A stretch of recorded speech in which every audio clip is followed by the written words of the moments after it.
Bien, pues hola, muy buenas tardes. Bienvenidos nuevamente al espacio de nueva generación de abogados en la Universidad USemper.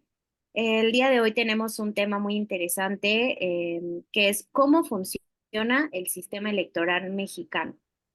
Em, También tenemos a un invitado especial, que es el doctor Héctor Jaramillo. Es especialista en Derecho Constitucional y también actualmente ya docente de la Universidad USEMP. Bueno, pues vamos a dar inicio. Poco a poco se van a ir conectando. Estamos transmitiendo este webinar también en nuestro YouTube live, asimismo en nuestras redes sociales. Y bueno, sin más preámbulo, bienvenido, doctor Héctor, un gusto tenerlo en este espacio. Y pues tenemos 10 minutos antes de terminar este webinar. Recuerden que tiene la duración de 1 hora para abrir el espacio a preguntas y respuestas.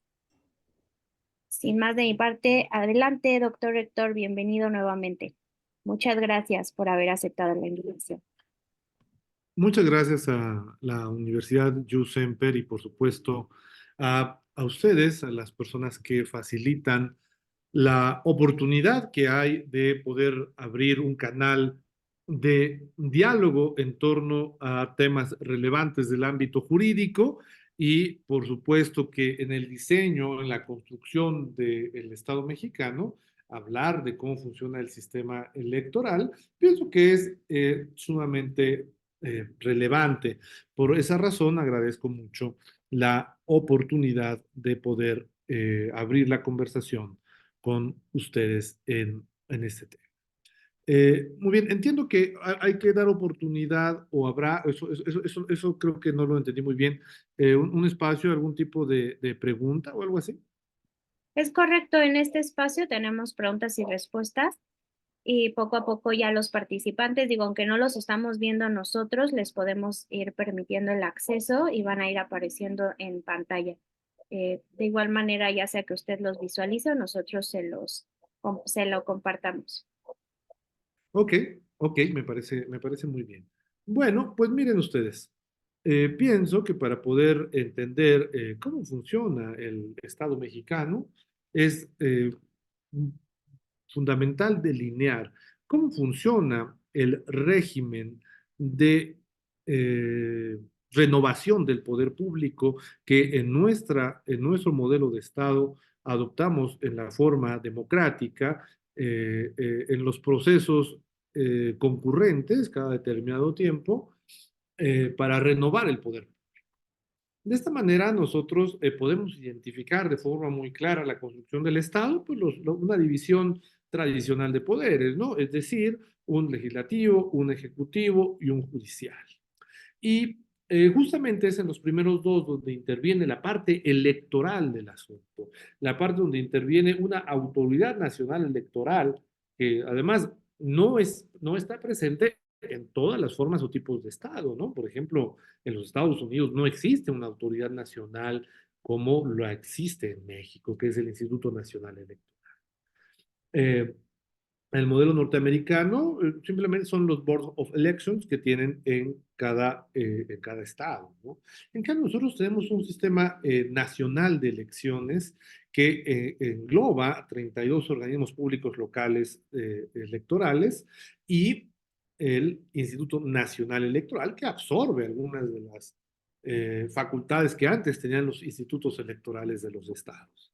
Entonces, frente a esto, pienso que nosotros debemos de primero, decir cuál es el universo de la electoralidad, de la renovación del poder, por decirlo de alguna manera.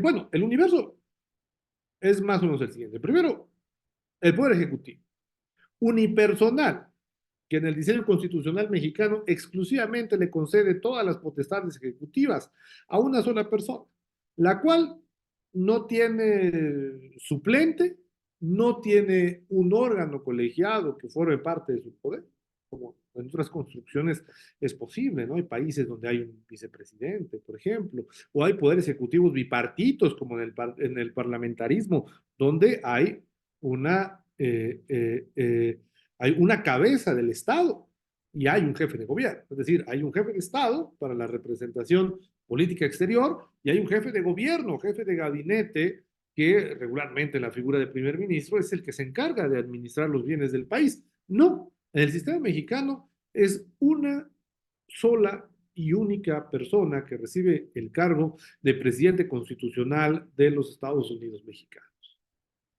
Y de esa manera tenemos la forma en la que se constituye el Poder Ejecutivo, ¿no? Basado en el presidente de la República. Pero también nosotros tenemos, del otro lado, el Poder Legislativo, el cual está integrado por 628. Y estos 628 miembros son 500 diputados y 128 senadores. Y vamos nosotros esta tarde a poder delinear, esbozar cuáles son los cargos de elección popular que existen en nuestro país. Bueno, en el ámbito federal, que es lo que estamos por el momento describiendo, tiene esta, esta cantidad de legisladores y nosotros ahora vamos a detallar, bueno, ¿de dónde salen esta cantidad de legisladores?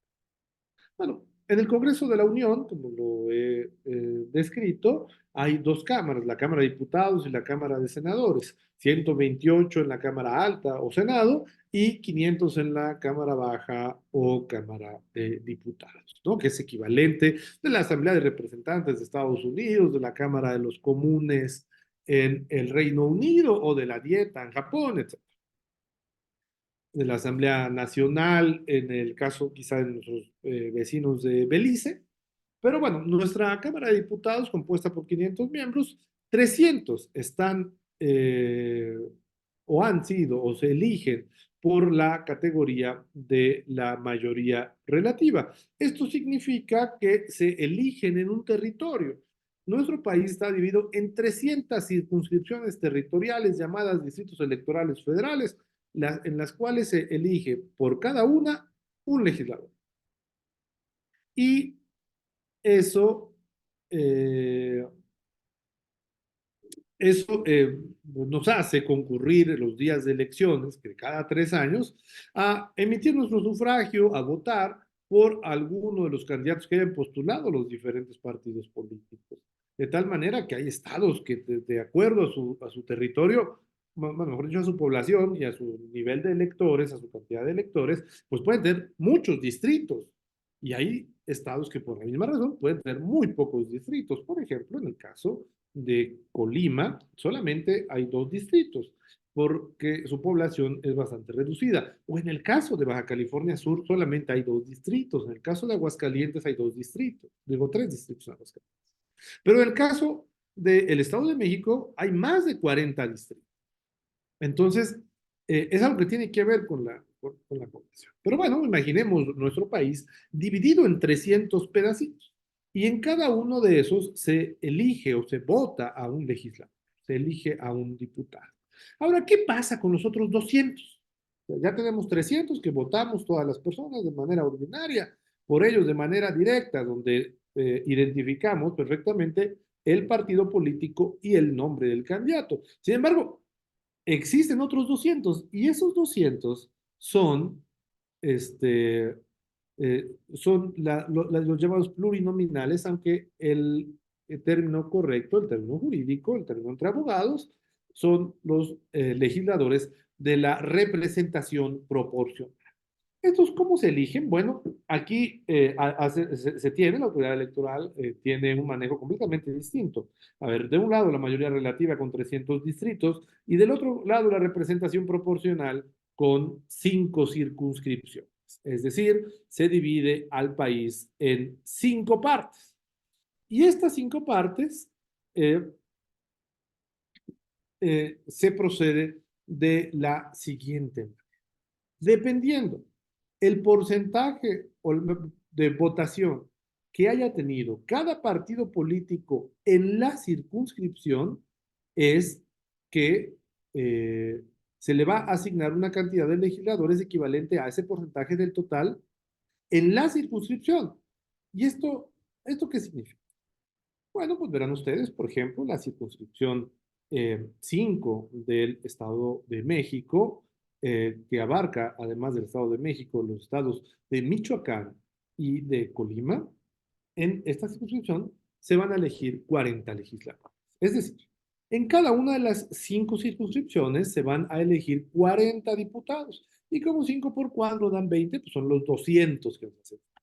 Y bueno, estos 40, ¿cómo se eligen? Pues verán ustedes, cada partido político postula su propia lista de representación proporcional con 40 candidatos propietarios y sus 40. De tal manera que esos candidatos son por la circunscripción. Entonces, la circunscripción 1, que abarca unos estados, tiene una lista, la circunscripción 4, la 2, la 3 y la 5 tienen otras listas diferentes de 40 legisladores. ¿Y cómo se asignan estos 40? Bueno, dependiendo de la cantidad de votos que haya tenido cada partido político en la circunscripción, es una fórmula un poco compleja, creo que no había el caso recordarla o describirla, pero vamos a decir que es aproximadamente el 2.5%. Entonces, digamos, cada 2.5% que obtenga el partido político de la votación total emitida en la circunscripción, le tocará un legislador plurinominal. Y de esta manera se reparten los, los 40 espacios. Es decir, sí, y además tienen un orden de prelación. Los partidos políticos postulan candidato número 1 de la circunscripción 5, candidato 2, candidato 3, candidato 4 y así hasta el 40. La legislación electoral en materia de paridad de género pide que estén intercalados, es decir, que haya un hombre y una mujer alternados en la lista, ¿no? Entonces, de esa manera es que se garantiza o se intenta garantizar la paridad de género, ¿no? Digo, hay otros mecanismos para evitar también, primero, que se garantice la paridad y segundo, evitar la subrepresentación y la sobrerepresentación. Entonces, eh, digamos, la autoridad electoral después de la jornada determina que a X partido le tocan por su cantidad de votos 10 de los cuales. Al siguiente partido 8, al siguiente partido le tocan 7 y con esto nosotros ya tenemos 25. Y así va asignando los lugares, de tal manera que el partido político que haya tenido más votos en la circunscripción le tocarán más diputados. Y el partido político que haya tenido al menos un porcentaje como el 2.5%, a ese le tocará por lo menos un legislador en la cola de la asignación. Y así se van cubriendo los cuadros. De esta manera, vamos construyendo una representación política un poco más que se ajuste mejor al sentido del voto, porque imagínense ustedes, cuando existía únicamente la mayoría relativa, pues los partidos políticos que no pudieran alcanzar el porcentaje requerido para la asignación de un diputado, bueno, eran partidos que de antemano pues no tendrían ninguna representación. Y además no tendrían esos votos ningún representante de la Cámara, o ese partido no tendría ningún representante de la Cámara. Por eso es que creo que es un poco grave esto, porque hoy hay voces que piensan que los diputados plurinominales son algo malo o pernicioso. Yo creo que al contrario, son la garantía de representación política de las minorías. Y esto creo que vale la pena comentarlo. Los diputados plurinominales son la garantía de la representación política de las minorías. Entonces, eh, ¿por qué? Porque, bueno, a ver, vamos a poner un ejemplo. Distrito 06 del Estado de México, Distrito Electoral Federal 06 del Estado de México, que tiene la cabecera en en el municipio de Coacalco, Estado de México. Si el distrito se gana, pongan ustedes, con unos 90,000 votos, y la persona candidata a diputada gana, tiene 90,000 votos, y su adversario más cercano tuvo 85,000 votos, esa diferencia pequeña de 5,000 votos es bastante diferencia en el sentido de que hay 85,000 personas cuyo voto no se está representando en ningún lado si no existiera la representación proporcional. Y esas 90,000 eligieron una, pero esas 90,000 son de, fíjense ustedes, a ver, el porcentaje ordinario de participación electoral en nuestro país ronda del 45 al 52%. Pongámosle 50%. Entonces, en ese distrito debe haber un aproximado de 350,000 electores. Pero, como el promedio de porcentaje de participación es como el 50%, entonces realmente estarían votando alrededor pues, de 175,000 personas, ¿no? Alrededor de la mitad de los 350. Y de esos 175,000, solamente 90,000, o sea, apenas un poco más de la mitad, estarían votando o sufragando por esa opción. Pero tenemos que los otros alrededor de 90,000, pues se repartieron en diferentes partidos políticos y esos nadie los representa. Es decir, de un distrito que tuviera 350,000 electores, aproximadamente tendría 500,000 habitantes. Y un distrito de 500,000 habitantes sería representado por una persona que fue votada solamente por 90,000. Es decir, menos del 20% de la población. Y por eso es que la representación proporcional asegura que esos votos se vayan a algún lado. Es decir, esos votos que obtuvo el segundo lugar, el tercer lugar, el cuarto lugar y todos los lugares que haya, se van a la bolsa de votos que se reúnen por circunscripción para que se cuenten a la hora de asignar diputados plurinominales. Es decir, esas opciones minoritarias que probablemente no ganaron un solo distrito en todo el país, sí tienen representación y esos votantes sí logran una representación, que son los diputados plurinominales, ¿no? Entonces,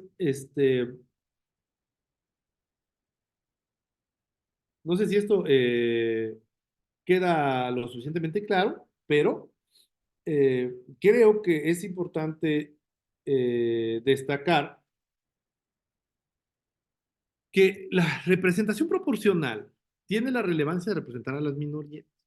O sea, y no es este sistema corrupto que a veces se señala que es para las élites políticas y que los primeros lugares en la lista pues, siempre son cochupos y tranzas y ese tipo de cosas. O sea, es probable que nosotros podamos identificar prácticas en las cuales eso suceda, pero eso de ninguna manera significa que el sistema está creado para eso. El sistema está creado para poder representar a las minorías que no alcanzan una votación suficiente para ganar un distrito.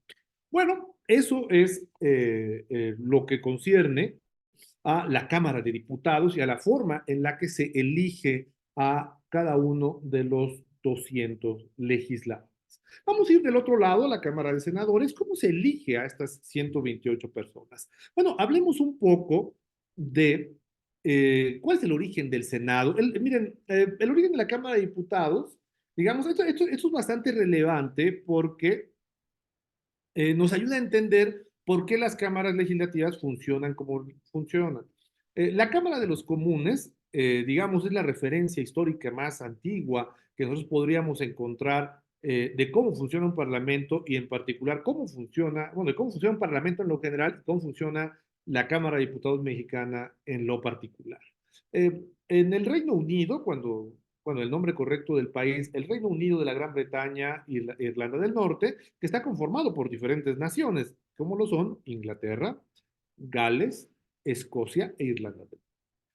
Cuando a cierto rey del Reino Unido se arropa de un cuerpo, de un órgano colegiado para que le ayudara a gobernar, que se llamó la Curia Regis, eso eventualmente se convertiría en el Parlamento y se necesitó involucrar a las personas de los pueblos, de los burgos, de las comunidades remotas, para que también opinaran sobre los asuntos del reino. Así se conformó la Cámara de los Comunes. Y por el otro lado se conformó también una Cámara de los Lores con la nobleza, con los jerarcas religiosos. Y cuando se va al Nuevo Mundo y el Reino Unido tiene potestad sobre las famosas 13 colonias norteamericanas, al independizarse las 13 colonias dijeron, queremos crear un sistema completamente diferente al inglés. Entonces, si allá tenemos un rey vitalicio, aquí vamos a tener un presidente de la República electo democráticamente en un periodo de gobierno. Y además, como no nos gusta el Parlamento, por la representación, si nos gusta, vamos a sustituir la Cámara de los Lores por una Asamblea de Representantes electos igual que la de los comunes por una circunscripción territorial, pero la Cámara de los Lores la vamos a quitar y a sustituir por una cosa que a nosotros sí nos es relevante. Como nosotros éramos 13 colonias, donde cada una tenía su propio gobierno, su propio idioma, su propia religión y sus propias costumbres, y sí, genuinamente eran muy distintos, entonces queremos representantes de cada una de nuestras colonias. Y entonces Estados Unidos crea, inventa una de las grandes aportaciones del mundo jurídico del mundo, que es el sistema federal. Y en el sistema federal, la Cámara Alta estaría representando a los estados, a los territorios, a las provincias, a los departamentos, o como le quieran llamar. Que en el caso mexicano son las entidades federativas o estados libres y soberanos. Es una potestad que le otorga la Constitución, que yo creo que son libres y soberanos, pero eso será objeto de otra charla, ¿no?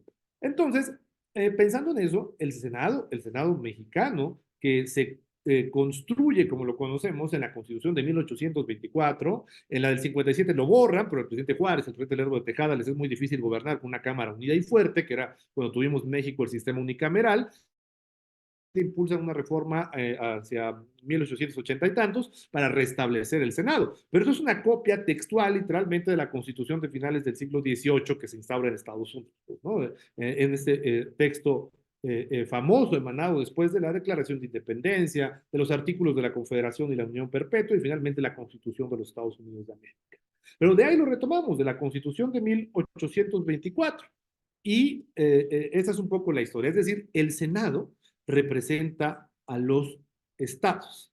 Entonces, como representa a los estados, pues tiene que haber un número de senadores proporcional a la cantidad de estados que tenga el país del que se trate. En el caso de nosotros, de que tenemos 32 estados o 32 entidades federativas, elegimos 2 senadores por estado, ¿no? Y este es el modelo original del Senado. Y fíjense nada más, en una representación paritaria, es decir, no importa, como la Cámara de Diputados, si el Estado es grande o chiquito. Si el Estado es muy chiquito, como Tlaxcala, Baja California Sur, Colima, Aguascalientes o algo así, pues tendrá solamente, o tendrá los diputados mínimo 2, pero máximo los que sean. Por ejemplo, el Estado de México tiene 40, pero en el caso del Senado, Colima, Aguascalientes o Tlaxcala tienen los mismos 2 senadores que tienen estados como Puebla, Jalisco, Nuevo León, Veracruz, Estado de México. Es decir, 2 estados de México, 2 Veracruz, 2 Colima, 2 Baja Sur, 2 Baja Norte. Entonces, como pueden ver, bueno, este es el origen del Senado, la representación política de las entidades federativas. Sin embargo, en una etapa posterior se consideró que era loable incluir a otro número de senadores. Son, digamos, 3 mecanismos de elección que existen en nuestro país para que nuestro sistema electoral pueda dar por avalada la figura de senador. Vamos a ver. Vamos. En el primero, el más facilito, el que tiene que ver con el origen del Senado de la República, que es representaciones de las entidades, pero bueno, ahí tenemos solo 64 y tenemos en nuestra Cámara tiene 128. Bueno, se eligen otros 32 por un concepto llamado la primera minoría. Y la primera minoría no es otra cosa que los segundos lugares. Recordemos, los partidos políticos promueven por entidad federativa una fórmula de 2 candidatos con sus respectivos suplentes, los cuales cuentan con una prelación. Es decir, hay una fórmula 1 y una fórmula 2 de propietarios con suplentes. De tal manera que el partido político que más votos obtiene por estado en la elección de senadores puede, o más bien tiene derecho a acreditar a los 2 senadores con sus suplentes para que integren la Cámara. Y en cambio, el partido político que haya obtenido el segundo lugar tiene derecho a acreditar a su fórmula número 1, es decir, propietario y suplente, la fórmula número 1. ¿Qué pasa con el número 2 de el segundo lugar? Nada, pierde, ese ya no entra nada. Y en cambio, entonces, con eso ya tenemos 3 senadores por estado. 2 de la mayoría relativa ordinaria, que es decir, pues, la fórmula de 2 propietarios con suplentes que hayan ganado la elección. Y luego tenemos el de primera minoría, que es el segundo lugar. Bueno, ok, aquí ya tenemos 64 más 32, pero nos hacen falta otros 32. ¿De dónde salen esos 30 años? Bueno, pues se tomó la genial idea, esto por supuesto, la verdad sí creo que es una invención, esto no tiene historia, no tiene una naturaleza de representación territorial, cosa que por supuesto desnaturaliza el origen del Senado, que es la representación de los territorios. Hasta aquí vamos muy bien en nuestros 64 más 32. ¿Por qué? Porque son tres senadores por estado y siguen habiendo tres en Colima, tres en Baja Sur, tres en Veracruz, tres en Nuevo León o tres en Estado de México o tres en Ciudad de México, sin importar el tamaño del estado. En cambio, al legislador mexicano se le ocurre este, más adelante, crear otra figura para asignar, que son los senadores plurinominales o los senadores de lista nacional. Así como les decía que los diputados se eligen en cinco, los diputados plurinominales o de representación proporcional se eligen por listas circunscripcionales de 40 miembros por partido, postulados exclusivamente en esa circunscripción. Bueno, en el Senado es muy similar, pero en lugar de dividir el país en cinco, es una sola lista para todo el país. Es decir, cada uno de los partidos políticos promueve o inscribe ante el órgano electoral, en este caso el INE, para que se tengan por acreditados 32 candidatos a senadores de representación proporcional. 32, que son los espacios. Entonces, a nivel nacional, después de la elección y de la convalidación de los resultados, bueno, ya que haya esos resultados oficiales, se calcula porcentaje de votos que en la elección de senadores, exclusivamente de senadores, haya tenido cada partido político en total y ahí les vamos a ir asignando hasta completar 32. Entonces, el partido político que más votos haya tenido tendrá un mayor número de senadores por lista. Y después el segundo lugar, el tercero, el cuarto y el quinto. Y así hasta completar 32 también. Por supuesto, tiene un porcentaje. La fórmula de asignación sí es un poco compleja, pero, eh, eh, pero vaya, ¿no? Es muy similar a la Cámara de Diputados. Es un porcentaje del total y el partido político que mínimo lo alcanza no se alcanzará a acreditar a uno a la cola de la lista. Aquí creo que vale la pena hacer una reflexión porque, bueno, nuestro sistema electoral tiene esos tres mecanismos de asignación, pero esos mecanismos de asignación, pues los dos primeros que les dije, pues es la historia, la consideración a todo el desenvolvimiento que tiene el Senado de la República, o uno tiene, o mejor dicho, una Cámara de Senadores cualquiera, ¿no? Representar a sus entidades. Pero ¿qué pasa con esos últimos 32? A ver, la ley no pone un límite de quiénes pueden ser esos 32, de tal manera que puede ser cualquiera, puede ser quien sea. Y ese quien sea desnaturaliza al Senado por la siguiente razón. Ya que no hay una limitación de a quién pueden inscribir los partidos como candidato en la lista nacional de representación proporcional para el Senado, pues potencialmente los 35 podrían ser de la misma entidad federativa. Y aunque esto es lo que le llamamos una ficción jurídica, nosotros nos imaginamos una posibilidad, digo, condiciones políticas para que esto suceda quizás sea imposible o lo que quieran, pero fíjense ustedes, o sea, ya tenemos tres senadores por estado electo por minoría, por mayoría relativa y por primera minoría. Ahí van tres. Pero como los otros 35 pueden ser de donde sea, perdón, 32 pueden ser de donde sea, potencialmente podría haber que todos los partidos propusieran a sus candidatos de la misma entidad federativa, lo cual no hay ninguna restricción legal para ello, y a la hora de asignar los 32 para todos los partidos, pues los 32 salen de la misma entidad federativa, y entonces tenemos más los otros tres, potencialmente nuestro Senado tiene un diseño de elección en el cual podría haber hasta 35 senadores de un mismo estado, lo cual por supuesto va en agravio y en detrimento de considerar al Senado como en la representación de las entidades federativas. Entonces, eso es algo que creo que pues es bastante lamentable, porque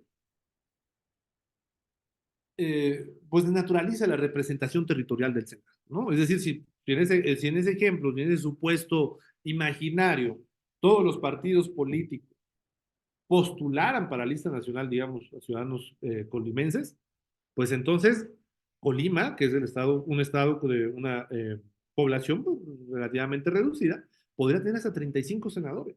No hay una limitante legal para ello.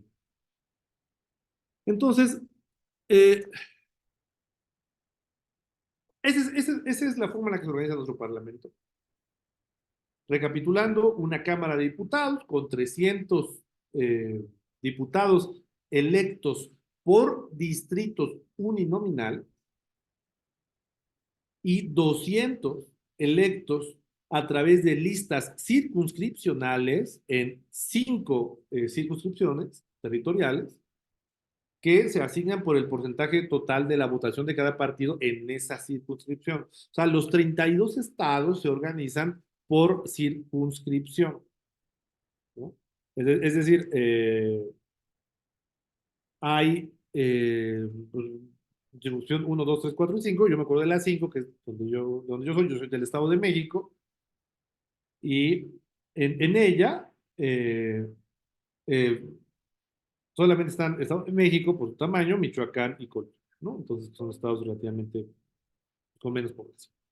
Entonces, bueno, así es como se elige el Parlamento mexicano, que recibe el nombre constitucional de Congreso de la Unión. Bueno, entonces en los temas que yo había propuesto también está cómo es el diseño institucional electoral de nuestro país, que ya más o menos se los había anticipado. Prácticamente las primeras palabras de mi participación fueron en torno a eso. Hay una autoridad nacional, Instituto Nacional Electoral, pero también hay organismos públicos locales que se encargan con algunas funciones limitadas de organizar las elecciones de carácter estatal, es decir, las elecciones de ayuntamientos, Congreso del Estado y gobernador. Aquí es interesante destacar que existen partidos políticos exclusivamente estatales y hay partidos políticos que son nacionales. Esos, los nacionales, regularmente sí tienen filiales en los estados, pero los estatales no necesariamente están dentro de un partido nacional. Entonces, en las elecciones que definen quiénes son los miembros de los ayuntamientos, es decir, presidentes municipales, regidores, síndicos y todos los respectivos suplentes, porque es dable recordar que el presidente municipal tiene un suplente, todos los regidores tienen un suplente, el síndico tiene un suplente, ¿no? Y ahí el modelo electoral cambia de entidad a entidad. A ver, por ejemplo, en el caso de Chihuahua, el síndico, los síndicos son votados con independencia de los regidores, es decir, la planilla de presidente y síndico, perdón, la planilla de presidente municipal y regidores es aparte, y el síndico va en otro lado, las elige en otra boleta.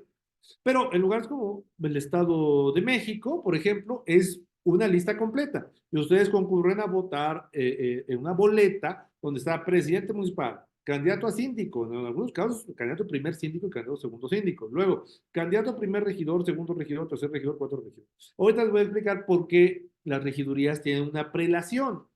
Bueno, es algo muy similar a la representación que platicamos en la Cámara Federal y que además la Cámara local replica de una forma muy similar. Ahorita vamos a explicar cómo funciona una Cámara estatal, pero digamos, vamos a empezar por los ayuntamientos, porque de la misma manera, las planillas de los segundos, terceros, cuartos y quintos lugares de partidos políticos que hayan postulado y competido en la elección a miembros del ayuntamiento, a los segundos lugares, dependiendo cada ley orgánica municipal, que es el nombre, bueno, ley orgánica municipal, para definir el número de lugares, y código electoral del Estado para definir el mecanismo de asignación, que puede cambiar, pero cambia poco. Ahorita vamos a poner un par de ejemplos, de tal manera que al ganador le toca su planilla completa, que entren al gobierno, pero a los perdedores, dependiendo de la cantidad de votos, les van a tocar 1, 2, 3 o 4 regidores de acuerdo a la cantidad de votos, ¿no? De tal manera que los ayuntamientos tienen un número grande de regidores, o bueno, un número mayor de los que postula cada partido. Entonces, digamos,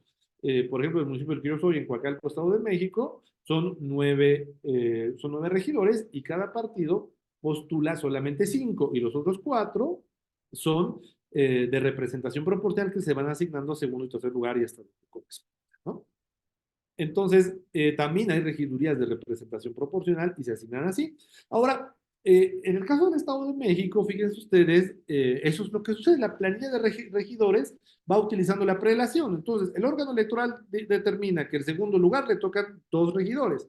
Y esos 2 van a ser el candidato 1 y la candidata 2, o la candidata 1 y la candidata 2, porque también hay obligación de paridad en la integración de los ayuntamientos, ¿no? Y el que sigue, el partido político que sigue, podrá acreditar de la misma manera también el primero de su lista o dependiente. dependiendo del porcentaje de votos. Pero en otros estados, por ejemplo en Colima, que bueno, me ha gustado poner a Colima y Estado de México mucho de ejemplo, pero a ver, en Colima pasa algo diferente. La prelación se mueve, es decir, el candidato a primer regidor, cuando se va a asignar la representación proporcional, es desplazado por el candidato presidente municipal. Es decir, gana una planilla, presidente, síndico y regidores, y el segundo lugar de planilla de presidente, síndico y regidores, tiene el derecho, el candidato a la presidencia municipal que obtuvo el segundo lugar, o sea, todos los perdedores, a entrar como regidor. Fíjense, ¿no? Entonces, el candidato a presidente municipal, contrario, opositor al ya presidente electo, puede entrar al cabildo. Es constante que lo rechacen, pero vaya, o sea, es cotidiano que no, o sea, ambas posibilidades pueden ser, pero ya depende de cada candidato a la presidencia, si acepta entrar de regidor, ¿no? Y en el caso de que no acepte, bueno, eventualmente pues tendrá un suplente, o si no el síndico, o si no ya hasta el primer regidor. Pero entonces, el que era candidato a primer regidor, si le tocaban en la representación proporcional a ese municipio, le tocaban tres, entonces entra el candidato a la presidencia municipal, el candidato síndico y el candidato a primer regidor. Pero, por ejemplo, si solamente le tocan dos, presidente municipal y síndico, y ya el regidor era otro ni uno, de los que eran candidatos. Entonces, y así se completa hasta el número de asientos en el ayuntamiento que determine cada ley orgánica municipal o constitución política de cada estado, ¿no? Ahora, ¿cómo funciona o cuál es el mecanismo de elección que tienen los congresos de los estados? Bueno, los congresos de los estados dependen, pero muchos tienen la llamada representación proporcional mixta.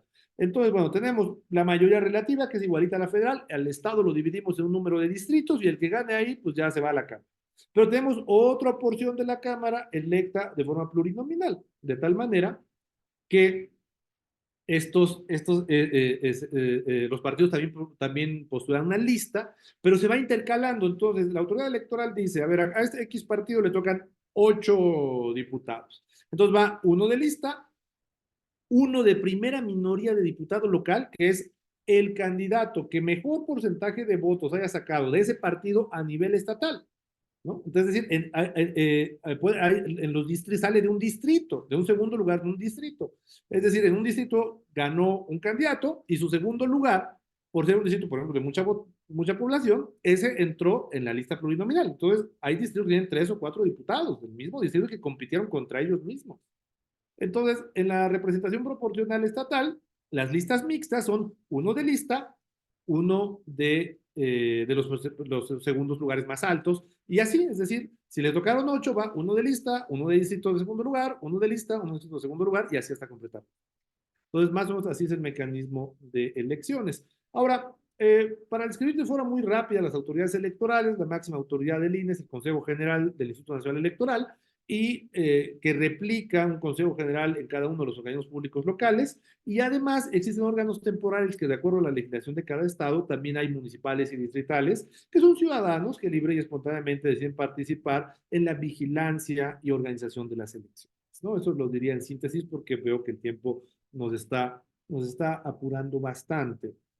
Entonces, bueno, creo que con eso más o menos alcanzamos a cubrir los 3 temas que había propuesto, que son los cargos de elección popular, los procesos electorales y los organismos electorales, y la integración de las cámaras legislativas. No sé, ahora sí, nuestra amable moderadora quisiera dar pie a alguna consulta. Creo que con eso nosotros podemos delinear aproximadamente, bueno, cuál es la forma en la que se eligen nuestras autoridades, ¿no? La del Poder Ejecutivo creo que está muy clara, elección del presidente de la República, muy ad hoc con la temporada, donde tenemos 3 candidatos a la presidencia, de 2 coaliciones y un partido político, y en cambio, bueno, creo que valía la pena ahondar mucho más en la elección del Congreso de la Unión, que tiene diversos mecanismos, como ustedes pueden darse cuenta. Hay un mecanismo para la Cámara de Diputados, un mecanismo para el Senado, un mecanismo para el Congreso de los Estados, que aparte es diferente por estado, y un mecanismo de asignación para los municipios, ¿no? No sé si haya alguna consulta, nuestros amables organizadores de la Universidad YUSEM, para quien por supuesto agradecemos la oportunidad de abrir este diálogo.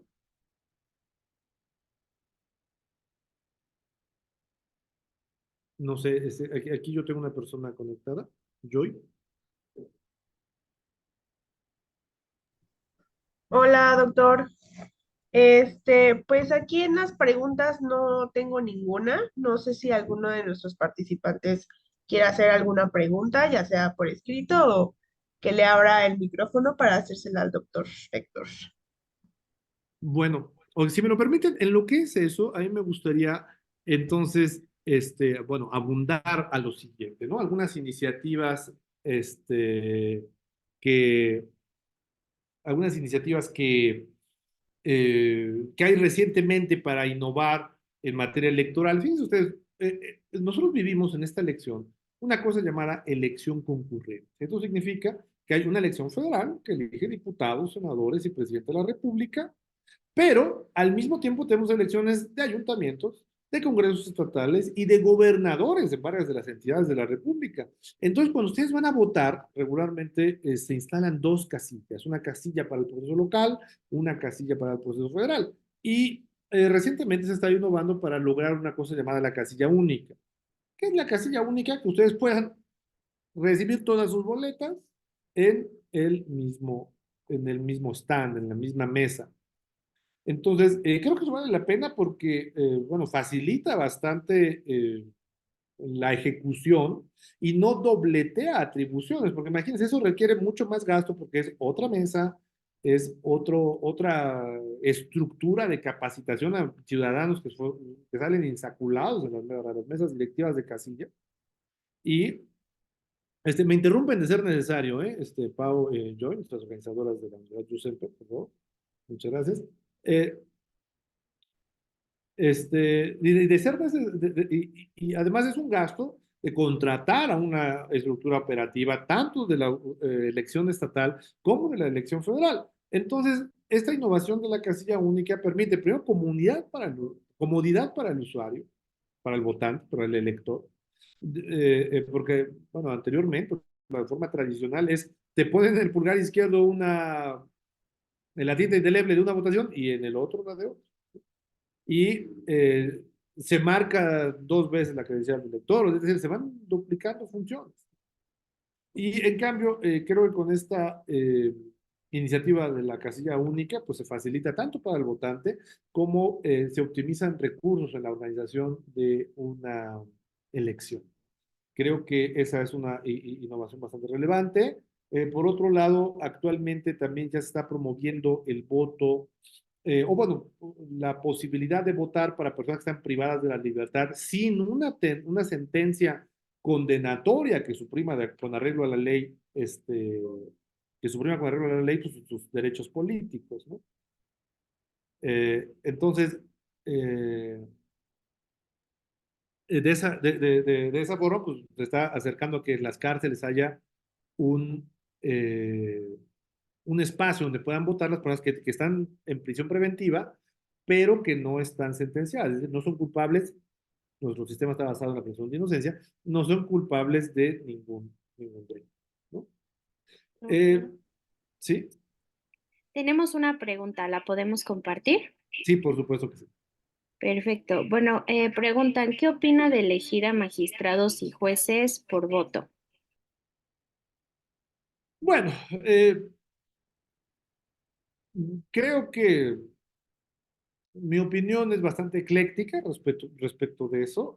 Creo que, primero, sería un despropósito pensar que arreglar una función estatal como la impartición de justicia eh, se elige o se va a arreglar porque intervenga la democracia y las mayorías voten para elegir a alguien. La verdad, eso creo que no va a arreglar ningún problema de fondo. Pero bueno, suponiendo que el problema no es de fondo, sino de legitimidad, creo que no es necesariamente malo. O sea, creo que tampoco hay que espantarse demasiado. Yo no recuerdo ningún lugar donde eso haya funcionado en la práctica, pero eh, quizás si se le colocara una lista copiosa de perfiles a las personas aspirantes, bueno, si acreditan conocimientos en materia jurídica para poder ser candidatos, pudiera ser. Pero a ver, el principio democrático de representación constriñe la idea de que no se pide nada más que ser ciudadano. mexicano y un modo honesto de vivir. ¿Qué es lo que significa? Pues no estar en la cárcel. O sea, tampoco significa realmente que seas honesto, significa que no estés sentenciado basta, ¿no? Entonces, se entraría de forma dicotómica a buscar, oiga, pedimos requisitos, pero las elecciones democráticas y los principios de representación dicen que no hay que poner requisitos, ¿no? O sea, la verdad sí creo que es un invento. Honestamente creo que es un discurso populista. Creo que podría no estar tan descabellado poniendo requisitos, pero entonces entras en contradicción con los principios democráticos. Eh, Creo que vale la pena analizarlo. Entonces, ya puse ahí un tema extra sobre la mesa, que es, bueno, a ver, si ponemos requisitos de conocimientos jurídicos para los aspirantes, pues vemos, ¿no? Pudiera ser, ser distinto, ¿no? No sé si con eso doy por contestada la pregunta.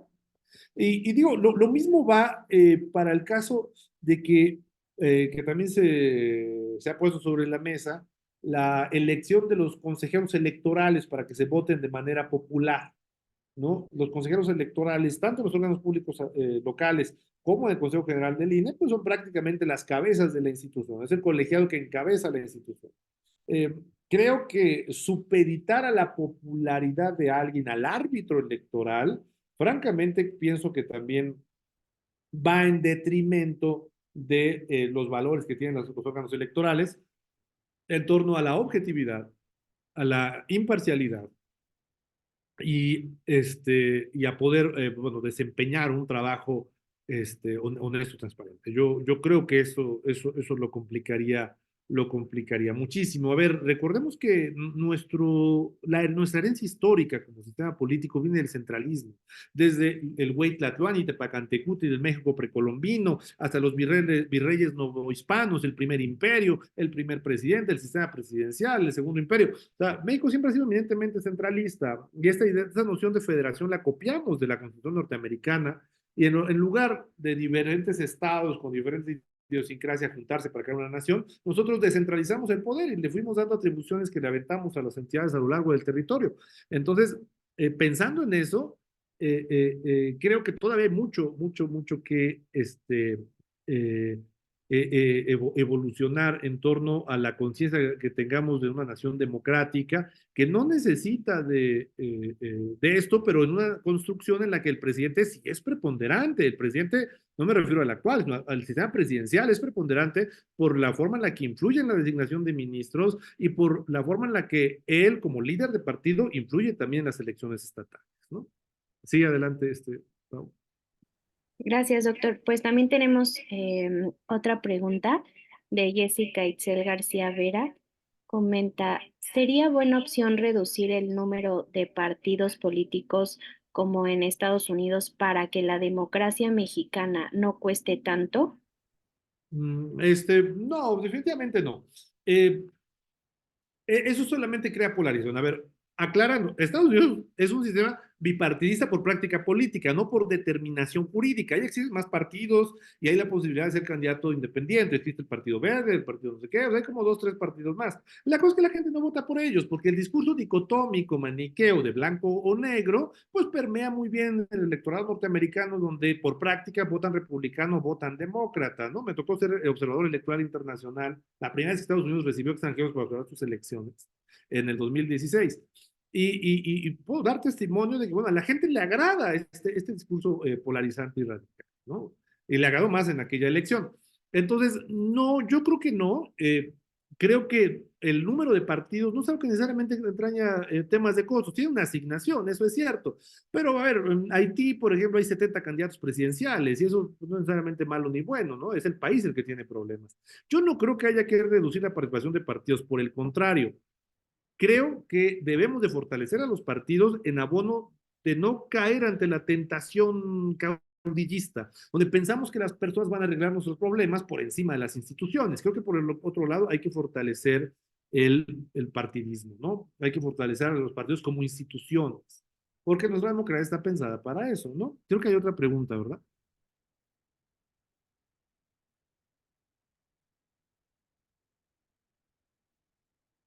Dice Sí, aquí, Gracias, doctor. Si quieres, yo la leo. Dice, ¿qué cree que es lo mejor del sistema electoral? Ya que es fácil ver lo malo. Y en su caso, ¿usted qué propondría? Esta pregunta me encanta. A ver, lo mejor de nuestro sistema electoral es la imposibilidad para hacer un fraude electoral. Los resultados ya no se pueden modificar. ¿Sabes? O sea, yo ignoro si en el 88 hubo no fraude. Pero yo lo que les puedo garantizar es que nuestro sistema ya es a prueba de fraudes por una razón. Hay toda una estructura de ciudadanos insaculados por la suerte, contando nuestros votos. Y en cada casilla hay representantes de partidos políticos y el sistema actual permite que la sábana con los resultados por casilla se pueda ver en el sistema.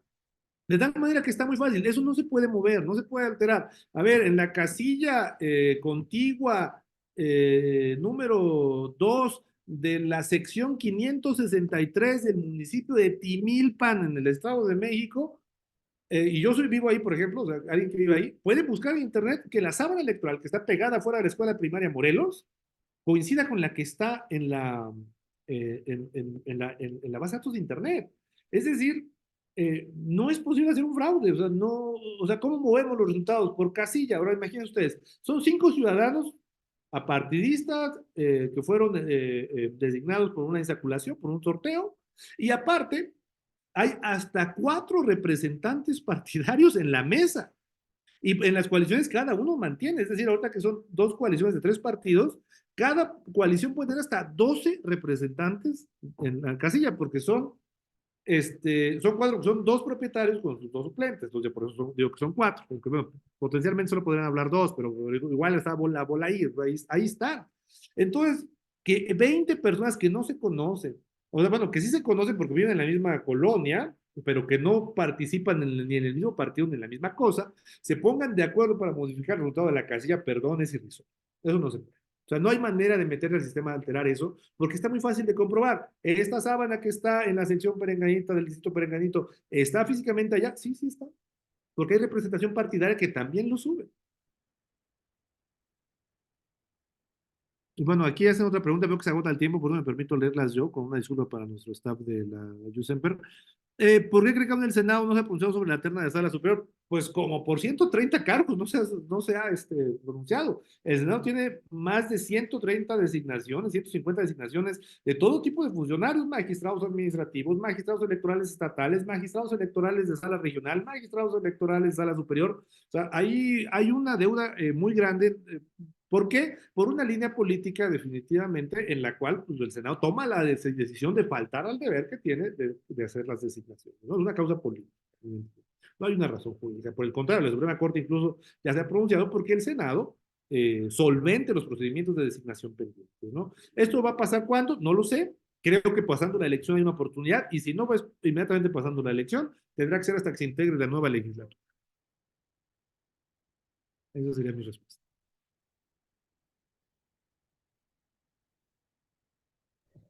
Ok, doctor, pues al parecer ya es la última pregunta de nuestro auditorio. Muy bien, pues con una muy sentida gratitud a la Universidad Jusemper, a Jordi y a Pau que facilitaron este diálogo y creo que hay mucho que decir del sistema electoral mexicano. Aquí pudimos tener acceso a una pequeña pincelada y con mucha gratitud, por supuesto, a la universidad. Que tengan una excelente tarde. Muchas gracias a las personas que nos escucharon y muchos saludos a los alumnos de diferentes universidades que también me han escrito diciéndome que se conectaron. Muchas gracias. Muchas gracias, doctor. De igual manera, bueno, vaya que es un tema muy innovador y agradecemos mucho nos comparta siempre sus conocimientos. Asimismo, bueno, todos los conectados aquí y en otras redes sociales, les recordamos que cada miércoles vamos a continuar teniendo temas en tendencia como el que tuvimos el día de hoy, así como especialistas en el tema. Y bueno, pues sin más en esta tarde, pues damos por concluido este webinar y recuerden también que si quieren volver a verlo, quedará grabado en nuestro canal de YouTube. Así que bueno, gracias a todos también los participantes que están y nuevamente agradecemos el estar en este espacio de la nueva generación de abogados. Gracias, doctor Héctor, y gracias a todos. Que Muchas tengan gracias a todos. una Hasta excelente pronto. tarde. Hasta pronto. Adiós, doctor. Adiós, muchas gracias.